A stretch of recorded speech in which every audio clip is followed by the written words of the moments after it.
Welcome to CH9 TV news channel. బులెటిన్ల ముందుగా headlines.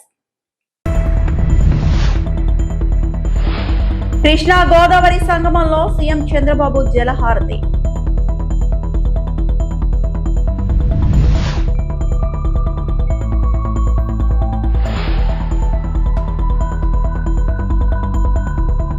Aqua రైతుల దుస్థితిపై జగన్ ఆందోళన.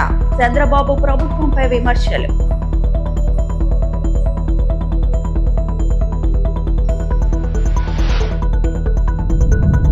భారీ పెట్టుబడి.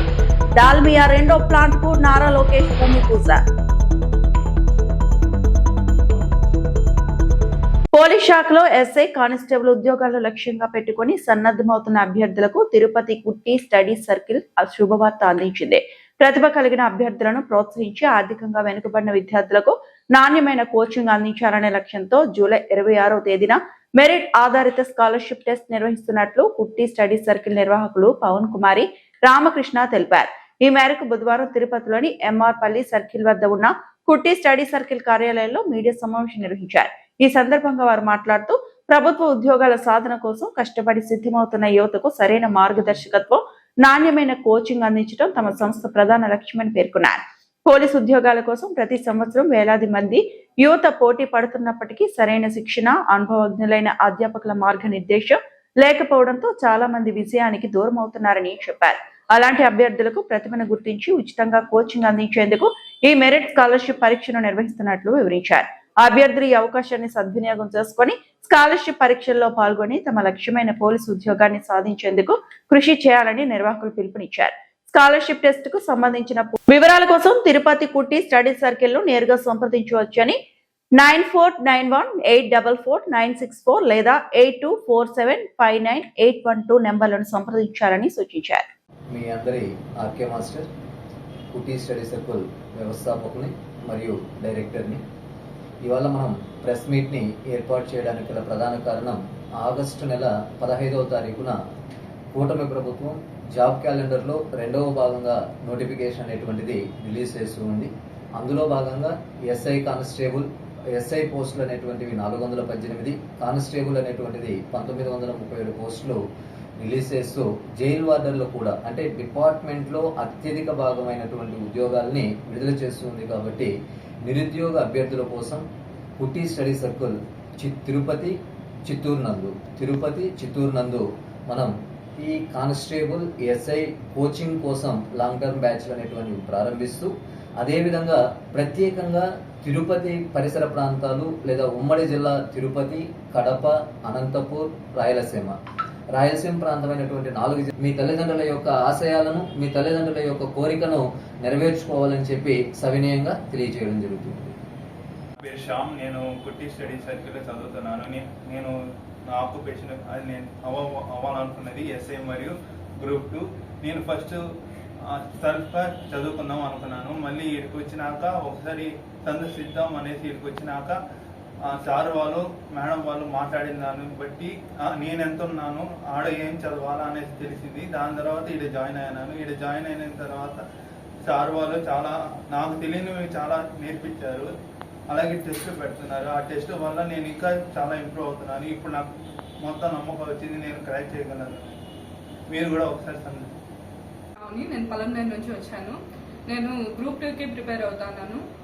కోచింగ్ సెంటర్ వచ్చి కుట్టి కోచింగ్ సెంటర్లో జాయిన్ అయినా. నేను ఇంతకుముందు కోచింగ్ సెంటర్స్లో కూడా చూసాను అనమాట. అక్కడికంటే ఇక్కడ బెటర్గా క్లాసెస్ అనేవి జరుగుతున్నాయి. మనకి ఫ్యాకల్టీ కూడా హైదరాబాద్ నుంచి వచ్చి చెప్తున్నారు. సో మ్యాథ్స్లో కొంచెం మేము వీక్గా ఉండేదాని వల్ల ఆర్కే సార్ ద్వారా కొంచెం బాగా డెవలప్ అయ్యామన్నమాట. అదేవిధంగానే సిలబస్ జరుగుతుంది. ప్లస్ సిలబస్ జరిగిన వెంటనే ఎగ్జామ్స్ కూడా మాకు కండక్ట్ అనేది చేస్తా ఉన్నారు. సో దానివల్ల మేము ఏమవుతున్నామంటే బాగా మ్యాథ్స్ అనేది ఇంప్రూవ్ చేసుకుంటున్నాము. అదేవిధంగానే మాకు అంటూ ఒక హోప్ వచ్చింది. ఇక్కడ కుట్టి సర్కిల్ ద్వారా మాకేమంటే తొందరలో జాబ్ అనేది అచీవ్ చేయగలము అని చెప్పి ఒక నమ్మకం అనేది మాకు ఇక్కడ వచ్చింది. ఇక్కడ ఉండే ఫ్యాకల్టీ కూడా బాగా చెప్తున్నారు. కాబట్టి ఈ యొక్క అవకాశాన్ని మీరు కూడా సద్వినియోగం చేసుకోవాలని కోరుకుంటున్నాను. మీ పవన ఆర్కే. వెల్కమ్ టు కుట్టి స్టడీ సర్కిల్ తిరుపతి. ఈరోజు ఈ ప్రెస్ మీట్ సమావేశం ఏంటనగా మనం జూలై 26వ తారీఖున కండక్ట్ చేసేటువంటి మెగా ఉచిత స్కాలర్షిప్ టెస్ట్. అంటే ఎవరైతే ఎస్ఐ కానిస్టేబుల్ ఆస్పిరెంట్స్ ఉన్నారో వాళ్ళందరూ కూడా ఈ మెగా ఉచిత స్కాలర్షిప్ టెస్ట్ ను సద్వినియోగం చేసుకుని 6 నెలల కాలం పాటు మేము ఇచ్చేటువంటి ఈ ఉచిత కోచింగ్ ని సద్వినియోగం చేసుకోవాల్సిందిగా కోరుతున్నాము. అంటే ఇక్కడ పేద మధ్యతరగతి వాళ్ళు ఎవరైతే ఫీజులు కట్టడానికి ఇబ్బంది పడుతున్నారో వాళ్ళందరూ కూడా ఈ ఉచిత కోచింగ్ ని సద్వినియోగం చేసుకుని రానున్న నోటిఫికేషన్ లో మనకి ఆగస్టు 15న ఎస్ఐ కానిస్టేబుల్ నోటిఫికేషన్ అనేటువంటిది రిలీజ్ అవుతుంది. ఈ ఎస్ఐ కానిస్టేబుల్ నోటిఫికేషన్ లో ఎవరైతే జాబ్ క్రాక్ చేయాలి అనుకుంటున్నారో వారందరికీ కూడా ఇది ఒక సదవకాశంగా భావించి ఈ స్కాలర్షిప్ టెస్ట్ రోజున ఇన్స్టిట్యూట్ ని సందర్శించి, అంటే మీరు ఈ టెస్ట్ రాయాలి అంటే ముందుగా రిజిస్ట్రేషన్ చేసుకోవాలి. 9491844963 అనేటువంటి ఆఫీస్ నంబర్ కి ముందుగా ఆఫీస్ ని ఒకసారి సందర్శించి మీ ఆధార్ కార్డ్ జిరాక్స్ తో మరియు మీ ఫోటోలతో ఆఫీస్ ని సందర్శించి రిజిస్ట్రేషన్ చేసుకొని టెస్ట్ హాజరయ్యి అందులో మెరిటోరియర్స్ ఎవరైతే ఉన్నారో వారందరికీ కూడా ఉచిత కోచింగ్ ఇవ్వదలుచుకున్నాము. కాబట్టి అందరూ కూడా ఈ సదవకాశం. కాపు ఉద్యమ నాయకుడు ముద్రగడ పద్మనాభంకు చిత్తూరులో ఘన నివాళులు. గాంధీ సర్కిల్ వద్ద నిర్వహించిన కార్యక్రమంలో వైఎస్ఆర్సీపీ చిత్తూరు నియోజకవర్గ సమన్వయకర్త ఎంసీ విజయానంద రెడ్డి పాల్గొన్నారు. గాంధీ సర్కిల్ వద్ద నివాళులు అర్పిస్తున్న దృశ్యాలు, పూలమాలలు సమర్పిస్తున్న నాయకులు, కార్యక్రమంలో పాల్గొన్న కాపు సంఘాల ప్రతినిధులు ఎంసీ విజయానంద రెడ్డి మాట్లాడుతున్న దృశ్యాలు. చిత్తూరు పట్టణంలోని గాంధీ సర్కిల్ వద్ద కాపు సంఘాల ఆధ్వర్యంలో నిర్వహించిన కార్యక్రమంలో కాపు ఉద్యమ నాయకుడు ముద్రగడ పద్మనాభంకు ఘనంగా నివాళులర్పించారు. ఈ కార్యక్రమంలో చిత్తూరు నియోజకవర్గ వైఎస్ఆర్సీపీ సమన్వయకర్త ఎంసీ విజయానంద రెడ్డి పాల్గొని ముద్రగడ పద్మనాభం చిత్రపటానికి పూలమాలలు వేసి నివాళులర్పించారు. ఈ సందర్భంగా ఆయన మాట్లాడుతూ ముద్రగడ పద్మనాభం సామాజిక న్యాయం కోసం, వెనుకబడిన వర్గాల హక్కుల కోసం చేసిన పోరాటం చిరస్మరణీయమని అన్నారు. ఆయన చూపిన మార్గంలో నడుస్తూ సమాజ సేవకు కట్టుబడి ఉండాలని పిలుపునిచ్చారు. కార్యక్రమంలో కాపు సంఘాల నాయకులు, వైఎస్ఆర్సీపీ నాయకులు, కార్యకర్తలు, అభిమానులు పెద్ద సంఖ్యలో పాల్గొని ముద్రగడ పద్మనాభంకు తమ నివాళులర్పించారు. దేవుడి నగరంలో దారుణం. తిరుపతిలో మహిళను గొంతు కోసి హత్య. బంగారు నగలతో పరారైన దుండగులు. తిరుపతి నగరంలో అసలు ఏం జరుగుతోంది? ప్రజల భద్రత ప్రశ్నార్థకమవుతోందా?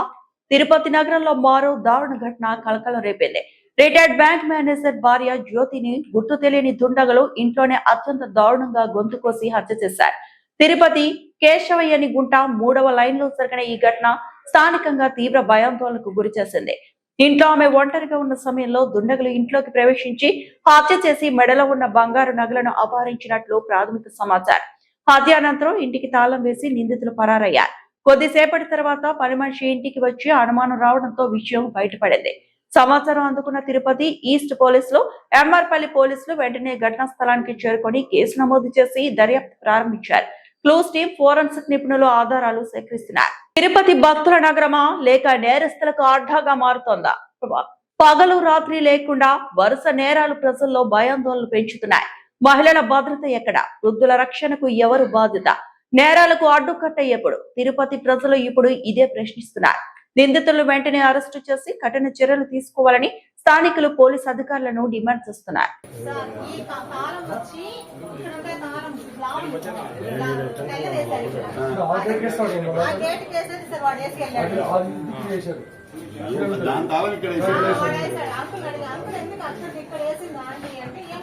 చిత్తూరు జిల్లాలో మరోసారి ఏనుగు హల్చల్. ఎంసీఆర్ క్రాస్ వద్ద జ్యూస్ ఫ్యాక్టరీలోకి ఒంటరి ఏనుగు ప్రవేశం. 3 నెలలుగా ఏనుగుల బెడతతో రైతులు, గ్రామస్తులు బెంబేలెత్తిపోతున్నారు. అధికారులు ఎప్పుడు స్పందిస్తారు? చిత్తూరు జిల్లా గుడిపాల మండలం ఎంసీఆర్ క్రాస్ సమీపంలోని ట్రాఫిక్ జ్యూస్ ఫ్యాక్టరీ ప్రాంతంలో ఒంటరి ఏనుగు సంచరించడం స్థానికులు తీవ్ర భయాందోళనకు గురిచేసింది. గత 3 నెలలుగా ఏనుగుల గుంపు ఈ ప్రాంతంలో తరచూ సంచరిస్తూ పంట పొలాలను ధ్వంసం చేయడంతో పాటు గ్రామస్తులను భయభ్రాంతులకు గురి చేస్తుందని స్థానికులు ఆవేదన వ్యక్తం చేస్తున్నారు. రాత్రి వేళల్లో ఏనుగుల సంచారం కారణంగా రైతులు పొలాలకు వెళ్లడానికి కూడా భయపడుతున్న పరిస్థితి నెలకొంది. పంటలకు భారీ నష్టం వాటిల్లుతుండటంతో పాటు ప్రజల ప్రాణాలకు కూడా ముప్పు ఏర్పడుతుందని అంటున్నారు.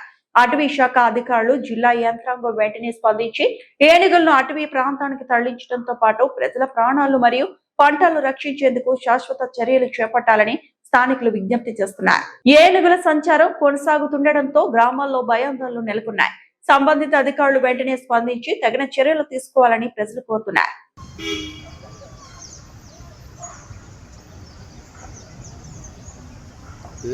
ఎన్టీఆర్ జిల్లా ఇబ్రహీంపట్నంలోని కృష్ణా గోదావరి జలాల పవిత్ర సంగమం వద్ద జలహారతి కార్యక్రమంలో ముఖ్యమంత్రి చంద్రబాబు నాయుడు పాల్గొన్నారు. సాంప్రదాయ దుస్తుల్లో కృష్ణవేణి గోదావరి నదుల సంగమ ప్రాంతంలో ప్రత్యేక పూజలు నిర్వహించి జలాలకు పుష్పమాల వస్త్రాలు పసుపు కుంకుమ సమర్పించారు. కృష్ణ గోదావరి పవిత్ర సంగమం వద్ద జలహారతి ఇచ్చారు. ఆపై ప్రముఖ ఇంజనీర్ కేఎల్ రావు 124వ జయంతి సందర్భంగా ఆయన చిత్రపటానికి పూలమాలలు వేసి నివాళులర్పించారు. అనంతరం అక్కడ ఏర్పాటు చేసిన కార్యక్రమంలో సీఎం మాట్లాడారు. ఈ కృష్ణా డెల్టాకు న్యాయం జరగాలనే ఉద్దేశంతో సంవత్సరంలో పట్టిసీమ పూర్తి చేసి నీళ్లు తీసుకొచ్చి కృష్ణా డెల్టాను కాపాడిన ఘనత ఆ రోజు తెలుగుదేశం పార్టీ ఎన్డీఏ ప్రభుత్వం. 80 టీఎంసీ నీళ్లు, 13 లక్షల ఎకరాలు స్టెబిలైజేషన్. కృష్ణవేణి నీలం రంగు, అదే గోదావరి అరుణవర్ణం. అది రెడ్గా ఉంటుంది, ఇది బ్లూగా ఉంటుంది. రెండు కలిపి గోల్డ్గా తయారైంది, బంగారంగా తయారయ్యే పరిస్థితి వచ్చింది. కలర్లు కూడా బంగారు కలరే. ఈరోజు గోదావరి ఎప్పుడు కూడా అన్ని అడవుల నుంచి మొత్తం పారుతూ వస్తుంది. ఆకులు, మెడిసినల్ వాల్యూ ఉండే ప్లాంట్స్ అన్నీ కరుస్తూ వస్తాయి. దానివల్ల సారవంతమైన నీళ్లు వస్తాయి. ఎప్పుడు గోదావరి నీళ్లు కృష్ణాకు వస్తే రైతులకు ఆ సంవత్సరం పండగే 20% ప్రొడక్టివిటీ పెరుగుతుందంటే అతిశయోక్తి కాదని కూడా మీ అందరికీ తెలియజేస్తున్నా. పశ్చిమ గోదావరి కూటమి పాలనలో రైతాంగం తీవ్ర అవస్థలు పడుతోందని, ఒక్క పంటకు గిట్టుబాటు ధర లేదని వైఎస్ఆర్సీపీ అధినేత మాజీ ముఖ్యమంత్రి వైఎస్ జగన్మోహన్ రెడ్డి అన్నారు. బుధవారం భీమవరంలో ఆక్వా రైతులతో ముఖాముఖి కార్యక్రమం సందర్భంగా ఆయన చంద్రబాబు ప్రభుత్వంపై ధ్వజమెత్తారు. ఆక్వా రంగు సమస్యల సుడిగుండంలో కూరుకుపోయింది. ఆక్వా రైతులు దీనావస్థలో ఉన్నారు. ధరల పెరుగుదల హేతుబద్ధంగా ఉండాలి. ఇష్టానుసారం ఫీడ్ ధరలు పెంచుకుంటూ పోతున్నారు. దున్నపోతు మీద వర్షం పడినట్లుగా ఉంది చంద్రబాబు ప్రభుత్వం తీరు అని జగన్ మండిపడ్డారు. ఒక రెగ్యులేటరీ బాడీని తీసుకొని వస్తే ఆ రెగ్యులేటరీ బాడీకి అప్సడా అని పేరు పెట్టి ఆ రెగ్యులేటరీ బాడీకి సీఎంఏ చైర్మన్ గా ఉంటూ సీడ్ రేట్లు, ఫీడ్ రేట్లు, మందుల రేట్లు, ప్రాసెసింగ్, కొనుగోలు ధరలు, మార్కెటింగ్, వీటిలో ఎక్కడ ఏ సమస్య వచ్చినా కూడా రైతాంగానికి నేరుగా తోడుగా ఉండేది ముఖ్యమంత్రి ఉంటాడు అని చెప్పి ఒక చట్టాన్ని తీసుకొని వచ్చి రైతులకు తోడుగా నిలబడ్డారు. కానీ ఈరోజు ఏం జరుగుతుంది? ఈరోజు అదే చట్టాన్ని చేస్తా ఉన్న పరిస్థితులు ఈరోజు రాష్ట్రంలో మన కంపెనీలన్నీ కూడా ఇష్టానుసారంగా ఫీడ్ ధరలు పెంచుకుంటూ పోతా ఉన్నారు. ఇదే చంద్రబాబు నాయుడు గారు ఎందుకు వీరిని నివారించలేకపోతా ఉన్నారు అని చంద్రబాబు నాయుడు గారిని గట్టిగా నిలదీస్తూ అడుగుతా ఉన్నాను.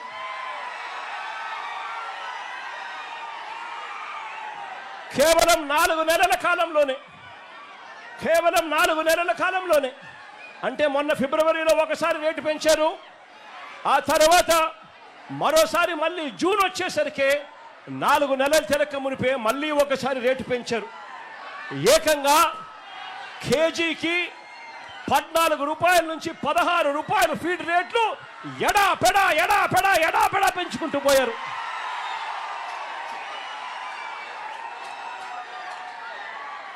రైతుల అంగీకారం లేకుండానే, రైతుల గోడు వినకుండానే ఆప్సడా చట్టాన్ని ధిక్కరించి వీళ్ళు ఇష్టానుసారంగా రేట్లు పెంచుకుంటూ పోతా ఉన్నారు. ఆశ్చర్యం ఏమిటి అంటే ఒకవైపున రేటు చూస్తే 4 నెలలు తిరక్క మునిపే ఏకంగా కేజీకి 14 రూపాయల నుంచి 16 రూపాయలు ఆక్వా రేట్లు, ఫీడ్ రేట్లు పెంచారు. పెంచి తూతూ మంత్రంగా చంద్రబాబు గారు చెప్పారు అనంటూ 2 రూపాయలు తగ్గించారు. నేను అడుగుతా ఉన్నాను, కేజీకి పెంచింది 4 నెలలు తిరక్క మునిపే 14 రూపాయల నుంచి 16 రూపాయలు పెంచింది ఎక్కడ? తగ్గించింది కేవలం ముష్టేసినట్టు 2 రూపాయలు తగ్గించడం అంటే ఏమిటి అని అడుగుతా ఉన్నా. కడప జిల్లా మైలవరం మండలం చినకొమెర్లలో దాల్మియా సిమెంట్ పరిశ్రమ రెండో ప్లాంట్ విస్తరణ పనులకు మంత్రి నారా లోకేష్ శంకుస్థాపన చేశారు. సంస్థ సీఈఓ పునీత్ దాల్మియాతో కలిసి లోకేష్ భూమి పూజ చేశారు. అనంతరం శిలాఫలకాన్ని ఆవిష్కరించారు. 3,100 కోట్లతో చిన్న కొమెర్లలో DCBL పరిశ్రమను విస్తరించనున్నారు.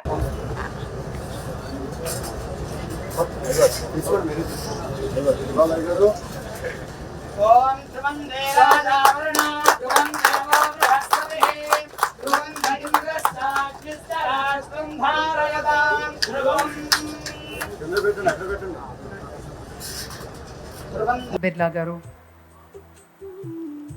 గ్రూప్ ప్రాజెక్ట్స్ హెడ్, అలాగే శ్రీ గణేష్ గారు national manufacturing head, Shri Anupam Agarwal గారు గ్రోత్ అండ్ ఎక్స్పాన్షన్స్ హెడ్, అలాగే శ్రీ మనోజ్ శ్రీవాస్తవ గారు మ్యానుఫ్యాక్చరింగ్ ఆపరేషన్స్ హెడ్, వీరు కూడా ఈ కార్యక్రమంలో పాల్గొంటున్నారు.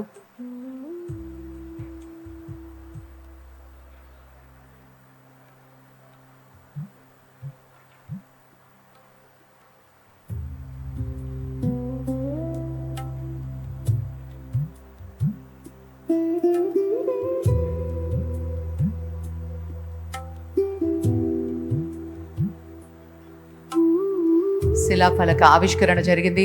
ఒకసారి మనందరం కూడా గట్టిగా చప్పట్లతోటి అభినందనలు తెలియజేద్దామా? Thank you very much.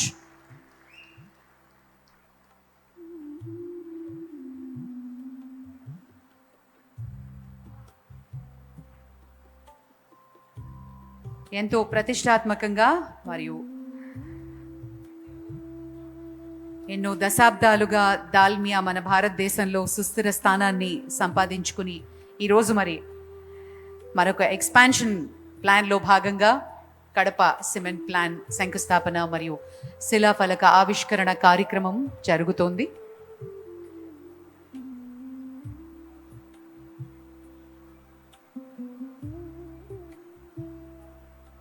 AP ఆయుష్ విభాగంలో 350 కోట్ల అభివృద్ధి ప్రాజెక్టులు సిద్ధంగా ఉన్నాయని మంత్రి సత్యకుమార్ యాదవ్ తెలిపారు. ఈ రోజు విజయవాడ తుమ్మలపల్లి కళాక్షేత్రంలో నిర్వహించిన ఔషధ మొక్కల ఆరోగ్యానికి అసలైన ఆధారం 1 డే వర్క్ షాప్ లో మంత్రి పాల్గొని ప్రసంగించారు. ఆయుష్ మౌలిక సదుపాయాల విస్తరణకు ప్రభుత్వం చర్యలు చేపట్టిందన్నారు. 4 కొత్త ఆయుష్ మెడికల్ కాలేజీలను ఏర్పాటు చేస్తామని, ధర్మవరం, పిఠాపురంలో ఆయుర్వేద కాలేజీలు ఉన్నాయని వెల్లడించారు. కూటమి ప్రభుత్వం వచ్చిన తర్వాత, కేంద్రంలో నరేంద్ర మోడీ గారు ప్రధానమంత్రి అయిన తర్వాత దీనికి ఈ ఆయుష్ ఇండియన్ సిస్టమ్ ఆఫ్ మెడిసిన్స్ కి ప్రత్యేకమైన ప్రాధాన్యం కల్పిస్తూ ఆయుష్ మంత్రాలయాన్ని ప్రత్యేకంగా ఆయుష్ మంత్రాలయం, ఆయుర్వేదని, యోగాని, యునాని, సిద్ధ, న్యాచురోపతి, ఈ ఆయుష్, హోమియో ఒక కొత్త మినిస్ట్రీని తీసుకురావడం జరిగింది. మన రాష్ట్రంలో కూడా మీరు ఈ రాష్ట్ర చరిత్రలో ఏ నాడు జరిగిన విధంగా 350 కోట్లతో ఇవాళ ఆయుష్ కు సంబంధించిన నిర్మాణ పనులు జరుగుతున్నాయి. 350 కోట్లతో ఆంధ్రప్రదేశ్ ఆవిర్భావం జరిగిన తర్వాత ఇవాళ 4 మెడికల్ కాలేజీలు, ఆయుష్ 4 మెడికల్ కాలేజీలు ఆంధ్రప్రదేశ్ లో ప్రారంభం చేసుకుంటున్నాం. ఒకటి నా నియోజకవర్గం ధర్మవరంలో ఒక ఆయుర్వేద మెడికల్ కాలేజీని మంజూరు చేశాం. తొందరలోనే దానికి భూమి పూజ చేసి పని మొదలు పెడతాం. అదే విధంగా ప్రొద్దుటూరులో యునాని కాలేజీని కూడా మంజూరు చేశాం. 70 కోట్లతో, ఒక్కొక్కటి 70 కోట్లు, ధర్మవరం 70 కోట్లు, ప్రొద్దుటూరులో 70 కోట్లతో యునాని కాలేజ్. ఇవి కాకుండా ఒక న్యాచురోపతి కాలేజ్ విశాఖపట్నంలో కూడా 70 కోట్లతో పనులు సాగుతున్నాయి. అన్నిటికన్నా ముఖ్యంగా మీ అందరికీ చాలా అభిమాన నాయకుడైన పవన్ కళ్యాణ్ గారి నియోజకవర్గం పిఠాపురంలో కూడా 70 కోట్లతో ఇంకొక ఆయుర్వేద మెడికల్ కాలేజీలు కూడా మంజూరు చేయడం జరిగింది. అంటే దాదాపు 280 కోట్లతో ఇవాళ ఈ ఆయుష్ సంబంధించిన మెడికల్ కాలేజీల ప్రారంభం ఇవాళ భూమి పూజలు చేసుకుని మనం పనులు మొదలు పెట్టుకోగలి. రాబోయే 2 సంవత్సరాల్లో ఈ రాష్ట్రంలో ఈ వైద్య విద్యను అందించాలంటే చదవాలనుకుంటున్న విద్యార్థులు ఎవరైనా ఆయుష్ కానీ, యునాని కానీ, లేదా న్యాచురోపతి కానీ బయట రాష్ట్రాలకు వెళ్లకుండా ఇక్కడే చదవడమే కాకుండా బయట రాష్ట్రాల వాళ్ళు కూడా ఆంధ్రప్రదేశ్ కు వచ్చేలాగా ఒక ఆయుష్ ఇండియన్ సిస్టమ్స్ ఆఫ్ మెడిసిన్స్ కి ఒక హబ్ లాగా ఆంధ్రప్రదేశ్ ని తీర్చిదిద్దే ప్రయత్నం చేస్తున్నాం. దాని మీద మాత్రమే కాకుండా ఒక ఇంటగ్రేటెడ్ హాస్పిటల్స్ కూడా ఒక్కొక్కటి 20 కోట్లతో ఇంటగ్రేటెడ్ హాస్పిటల్స్ కూడా మంజూరు చేయడం జరిగింది. తిరుపతి, గిద్దలూరు, నందిగామ, తెనాలి, టెక్కలి రంపచోడవరంలో ఒక్కొక్కటి 20 కోట్లతో ఒక ఇంటిగ్రేటెడ్ ఆయుష్ హాస్పిటల్ కూడా మంజూరు చేశాం. అదేవిధంగా 1500 డిస్పెన్సర్లని, ఎక్కడెక్కడో ఆగిపోయిన డిస్పెన్సర్లు, పనికి రాకుండా డిలాపిడేట్ స్టేట్ లో ఉన్న వాటిని 1500 డిస్పెన్సర్లని పూర్తిగా ఇవాళ మళ్ళీ మరమ్మతులు లేదా పూర్తిగా నిర్మాణం చేసి తయారు చేయడం జరిగింది. 1 నెల రోజుల్లో కేంద్ర ఆయుష్ శాఖ మంత్రి రాష్ట్రానికి రాబోతున్నారు. ఆయన గౌరవ ముఖ్యమంత్రి గారు సమయం ఇచ్చిన తర్వాత ప్రముఖ ఇంజనీర్ పద్మభూషణ్ డాక్టర్ KL రావు 125వ జయంతి సందర్భంగా రాష్ట్ర జలవనరుల శాఖ మంత్రి డాక్టర్ నిమ్మల రామానాయుడు ఘనంగా నివాళులర్పించారు. అనంతరం మీడియాతో మాట్లాడుతూ డాక్టర్ KL రావు దేశానికి అందించిన సేవలను స్మరించుకున్నారు. KL రావు గారు మన తెలుగు జాతి గర్వించదగినటువంటి మన ముద్దు బిడ్డ. అటువంటి KL రావు గారి 125వ జయంతోత్సవం ఈరోజు ప్రారంభమవుతున్నటువంటి దశలో ప్రతి సంవత్సరం కూడా ఏ రకంగా అయితే తెలుగుదేశం, జనసేన, బీజేపీ కూటమి ప్రభుత్వం KL రావు గారికి ఆయన ఘాటు వద్ద అత్యంత ఘనంగా నివాళులు అర్పిస్తున్నామో, అదేవిధంగా ఈ సంవత్సరం కూడా ఈ యొక్క తెలుగుదేశం, జనసేన, బీజేపీ కూటమి ప్రభుత్వం తరఫున అందులో కూడా ప్రత్యేకించి మన KL రావు గారి తనయుడు విజయరావు గారి యొక్క సారథ్యంలో ఆయన కూడా మా ఈ యొక్క కార్యక్రమంలో ఆయనతో పాటు మేము కూడా భాగం పంచుకోవడం చాలా సంతోషమని ఈ విషయాన్ని సందర్భంగా తెలియజేసుకుంటూ, ఆ KL రావు గారు ఈ రోజనే కాదు ఆ రోజే భారతదేశంలో ఉన్నటువంటి యొక్క కరువు కాటకాలని ప్రారదోలాలి అని అంటే, భారతదేశం అంతా కూడా సుభిక్షంగా ఉండాలి అని అంటే నదుల అనుసంధానం ఒక్కటే ఈ దేశానికి ఒక మార్గం. ఏదైతే గంగా నది నుంచి మహానది, మహానది నుండి గోదావరి, గోదావరి నుండి కృష్ణ నుండి కావేరి, ఒక గార్లెండింగ్ ఆఫ్ రివర్స్ ఈ యొక్క దేశానికి అవసరమని తెలియజెప్పింది మన తెలుగు బిడ్డ, మన తెలుగువాడు, మన KL రావు గారు. ఆ KL రావు గారు ఇచ్చినటువంటి స్ఫూర్తిని ఆనాడు ప్రధానమంత్రిగా ఉన్నటువంటి వాజ్పేయి గారు, ఈనాడు ప్రధానమంత్రిగా ఉన్నటువంటి నరేంద్ర మోడీ గారు, అదేవిధంగా మన ప్రీతమ ముఖ్యమంత్రి చంద్రబాబు నాయుడు గారు ఆచరణలోకి తీసుకొని ఆ యొక్క KL రావు గారి స్ఫూర్తితోటే మన రాష్ట్రంలో కూడా ఈ యొక్క గోదావరి, కృష్ణాకు పట్టిసీమ ద్వారా అనుసంధానం చేసి ఈరోజు చాలా సంతోషం. ఎందుకంటే KL రావు గారి పుట్టినరోజున ఆ గోదావరి వరద నీటిని కృష్ణమ్మ తల్లి ఈరోజు చంద్రబాబు నాయుడు గారు స్వహస్తాలతోటి స్వాగతం పలుకుతున్నారు. ఇదే KL రావు గారికి మనం ఇచ్చేటువంటి ఘనమైనటువంటి నివాళులు, KL రావు గారికి మనం ఇచ్చేటువంటి నిజమైనటువంటి బహుమతులు. ఆయన ఆదర్శం, ఆయన స్ఫూర్తిగా తీసుకుని మనం పనిచేయడం. ఎందుకంటే మీరు చూస్తూ ఉన్నారు, ప్రతి సంవత్సరం కోట్లాది క్యూసిక్కుల వరద నీరు వృధాగా బంగాళాఖాతంలో పోతుంది. మరొక పక్కన కృష్ణమ్మ తల్లి చూస్తూ ఉన్నాం, ఎక్కడ చూసినా బీడులు వారినటువంటి భూములతో కరువుతో ఉంటున్నటువంటి పరిస్థితి, నీళ్లు లేక భూగర్భ జలాలు సైతం అడుగంటుతున్నటువంటి పరిస్థితి కృష్ణా నది పరివాహక ప్రాంతంలో చూస్తూ ఉన్నాం. అటువంటి స్థితిని గమనించినటువంటి దార్శనికుడు చంద్రబాబు నాయుడు గారు ఆ యొక్క KL రావు గారి స్ఫూర్తితోటే ఆ యొక్క పరవళ్లు తొక్కుతున్నటువంటి గోదావరిని కృష్ణమ్మకి ఆ పట్టిసీమ ద్వారా కలిపి ఈరోజు ఈ యొక్క కరువు కాటకాల నుంచి ఇటీవల కన్ను మూసిన సీనియర్ రాజకీయ నాయకుడు, కాపు ఉద్యమ నేత ముద్రగడ పద్మనాభం మరణంపై మాజీ మంత్రి అంబటి రాంబాబు కుమార్తె భావోద్వేగంగా స్పందించారు. పేదల అభ్యున్నతి, కాపు రిజర్వేషన్ల సాధన కోసం ముద్రగడ చేసిన పోరాటం చిరస్మరణీయమని ఆమె పేర్కొన్నారు. కులాలకు అతీతంగా సమాజ శ్రేయస్సే ప్రధాన లక్ష్యమని గుర్తు చేస్తూ ఆయన సేవలను స్మరించుకున్నారు. కొద్ది రోజులుగా అనారోగ్యంతో బాధపడుతూ ముద్రగడ పద్మనాభం గారు నిన్న తుదిశ్వాస విడడం జరిగింది. ఇవాళ ఆయన మరణం అనేది కేవలం వారి కుటుంబ సభ్యులకే కాదు, యావత్ రాష్ట్ర ప్రజానికానికి కూడా తీరని లోటు. ఎందుకంటే ప్రస్తుత రాజకీయ పరిస్థితుల్లో డబ్బే రాజకీయం అయిపోయింది. ఇచ్చిన మాట నిలబెట్టుకోవాల్సినటువంటి అవసరం లేదు అనే రీతిలో రాజకీయాలు నడుస్తూ ఉన్నాయి. ఇలాంటి పరిస్థితుల్లో ఇచ్చిన మాట మీద నిలబడి నమ్మిన దానికోసం ఎంత దూరమైనా వెళ్లి ధైర్యంతో పోరాడుతూ అవినీతికి తల వంచకుండా ఆయన చూపించినటువంటి పోరాట పటిమ అందరికీ స్ఫూర్తిదాయకం. అలాగే కాపు పోరాట యోధుడిగా ఇవాళ ఆయన చాలా మంది పేర్కొంటారు. అక్కడ కాపు పోరాటం అని చెప్పడంలో ఒక కులాన్ని ప్రస్తావిస్తున్నప్పటికీ ఆ కుల ప్రస్తావన వెనుకాల మానవీయతకే పెద్దపీట వేసి ఆయన ఉద్యమాన్ని ముందుకు నడిపినటువంటి తీరు అందరూ ప్రశంసించాల్సినటువంటిది, అందరూ గుర్తుపెట్టుకోవాల్సినటువంటిది. ఆయన పుట్టినటువంటి కులంలో పేద కుటుంబాలు ఉన్నాయని చెప్పి గుర్తించి వాళ్ళు చదువుకోవాలి, పైకి రావాలి, వాళ్ళకి ఉద్యోగాలు రావాలి అని వాళ్ళ రిజర్వేషన్ల కోసం పోరాడుతూ ఒక మానవీయతకు పెద్దపీట వేశారు తప్పితే వెనుకబాటుతనంతో కుల వివక్షణ కానీ కుల వైషమ్యాలను కానీ ఎంకరేజ్ చేసేటువంటి పరిస్థితులు ఆయన ఎప్పుడు చేయలేదు. ఇది స్ఫూర్తిదాయకం. అటువంటి మహనీయుడికి పాదాభివందనం చేస్తూ ఆయన ఆత్మకి శాంతి కలగాలని మనస్ఫూర్తిగా కోరుకుంటూ ఆయన కుటుంబానికి కష్టకాలంలో భగవంతుడు తోడుగా ఉండి వాళ్ళకి ఈ కష్ట పరిస్థితిలో నుంచి విద్యుత్ రంగంలో పీఆర్సీని వెంటనే ప్రకటించి కాంట్రాక్ట్ కార్మికులను రెగ్యులర్ చేయాలని ఏపీ విద్యుత్ ట్రేడ్ యూనియన్స్ స్ట్రగుల్ కమిటీ ప్రభుత్వాన్ని డిమాండ్ చేసింది. డిమాండ్ల సాధన కోసం రాష్ట్ర వ్యాప్తంగా ఆందోళన కార్యక్రమాలు నిర్వహించనున్నట్లు ప్రకటించింది.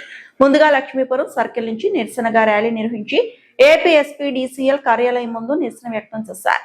విద్యుత్ ఉద్యోగులు కాంట్రాక్ట్ కార్మికుల సమస్యలు పరిష్కరించాలని, పీఆర్సీ అమలు, కాంట్రాక్ట్ కార్మికుల రెగ్యులరైజేషన్, సమాన పనికి సమాన వేతనం, ఉద్యోగ భద్రత కల్పించాలని ఏపీ విద్యుత్ trade union struggle committee demand చేసింది. డిమాండ్లు నెరవేరే వరకు రాష్ట్ర వ్యాప్తంగా ఆందోళన కొనసాగిస్తామని స్పష్టం చేసింది.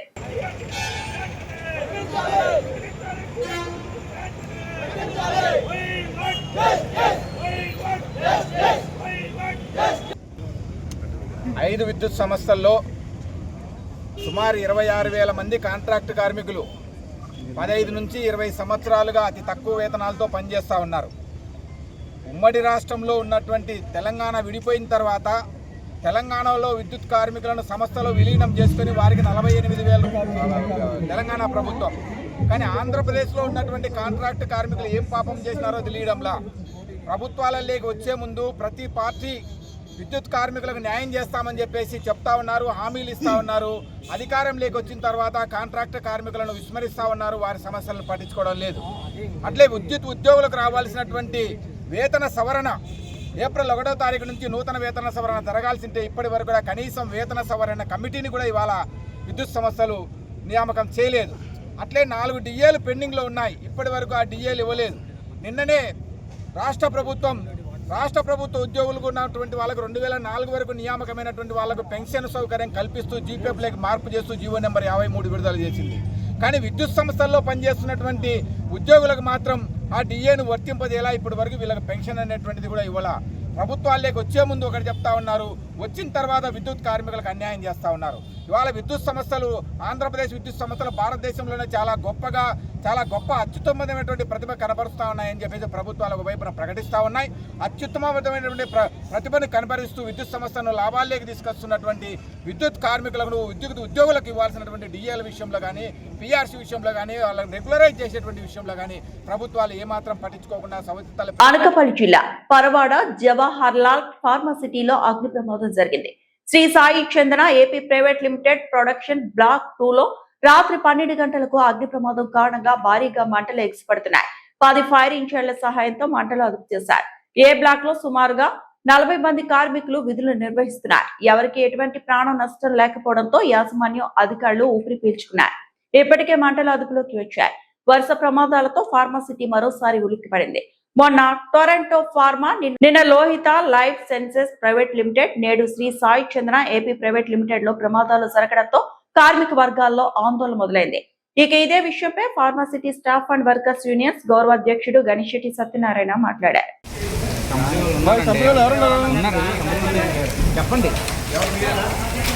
అనకాపల్లి జిల్లాలో ఉన్నటువంటి ఫార్మా కంపెనీ ఏదైతే ఉందో సాయి చందన కంపెనీలో రోజు భారీ ఎత్తున మంటలు ఎగిసిపడుతున్నాయి. ఫైర్ యాక్సిడెంట్ అనేటువంటి జరిగింది. షార్ట్ సర్క్యూట్ కారణంగా ప్రొడక్షన్ 2 బ్లాక్లో ఈ ప్రమాదం చోటు చేసుకున్నట్టుగా తెలుస్తూ ఉంది. సీ షిఫ్ట్లో ఉన్నటువంటి కార్మికులు సంక్షేమంగా సక్రమంగా ఉన్నారా లేదనేటువంటి కోణంలో పరిశీలించవలసి ఉంది. భారీ ఎత్తున మంటలు ఎగిసిపడుతూ ఉన్నాయి. జిల్లాలో విశాఖపట్నం, అనకాపల్లి జిల్లాకు చెందినటువంటి అన్ని ఫైర్ ఇంజిన్లు ఇప్పటికే చేరుకునే మంటలను అదుపు చేసేటువంటి పని చేస్తూ ఉన్నారు. మరోవైపు కార్మికులు ఎంతమంది విధులకు హాజరయ్యారు, ఎంతమంది సురక్షితంగా ఉన్నారనేటువంటి కోణంలో కూడా విచారణ చేయాలి. Pollution control board, inspector of factory అన్ని డిపార్ట్మెంట్లు హాజరై ఇక్కడ సందర్భంలో ఎంత పొల్యూషన్ బయటికి విడుదలైంది, కార్మికుల యొక్క పరిస్థితి ఏంటనేటువంటి ఆ కోణంలో కూడా విచారణ చేయాలని, కార్మికులందరికీ సక్రమంగా ఉన్నారా లేదనేటువంటి పద్ధతుల్లో అందరినీ సురక్షితంగా బయటికి తీసుకొచ్చేటువంటి పని చేయాలని pharma city staff and workers union CITU demand చేస్తా ఉంది. పార్వతీపురం మన్యం జిల్లా గుమ్మలక్ష్మీపురం అనుమతులు లేకుండా పశువులను, ముఖ్యంగా గోమాతల్లో అక్రమంగా తరలించే వారిపై చట్టపరంగా కఠిన చర్యలు తీసుకుంటామని ఎల్విన్పేట సర్కిల్ ఇన్స్పెక్టర్ బీహారీ హెచ్చరించారు. రోజువారీ వాహన తనిఖీల్లో భాగంగా సోమవారం సాయంత్రం ఎల్విన్పేట సర్కిల్ పరిధిలో అనుమానాస్పదంగా వెళ్తున్న ఓ వ్యాన్ పోలీసులు తనిఖీ చేయగా అందులో సరైన అనుమతులు లేకుండా పశువులను తరలిస్తున్నట్లు గుర్తించారు.